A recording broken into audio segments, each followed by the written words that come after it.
పర్యటనలో AP CM Chandrababu Naidu గారికి చుక్కెదిరింది. Singapore కన్సార్టియంతో మళ్ళా అమరావతి పనులు పర్యవేక్షిస్తాము, భాగస్వామ్యం చేస్తామని చెప్పి సింగపూర్ వెళ్ళిన బృందానికి చుక్కెదిరైంది. అక్కడ ప్రభుత్వం సింగపూర్ అమరావతి నిర్మాణంలో ఎలాంటి జోక్యం చేసుకోమని ఆసక్తి చూపడం లేదని చెప్పి మంత్రి టాన్సీ చెప్పారు. ఆయన ఉండగానే అక్కడ ఆమె ఈ నిర్ణయం చెప్పడం జరిగింది. చంద్రబాబు గారు అక్కడ ఉండగానే షాక్ ఇచ్చిన దేశ ప్రభుత్వం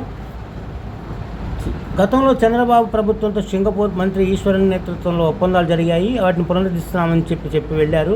అయితే అక్కడ షాక్ ఇచ్చింది అక్కడ సింగపూర్ ప్రభుత్వం.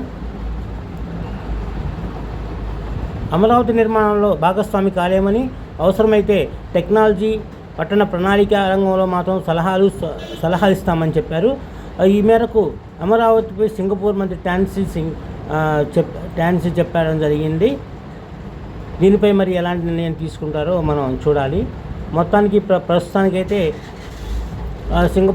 మన అమరావతి నిర్మాణంలో సింగపూర్ ప్రభుత్వం ఎలాంటి భాగస్వామ్యం కాలేదని, కేవలం సలహాలు, పట్టణ అభివృద్ధికి సంబంధించిన సూచనలు మాత్రం ఇస్తారు.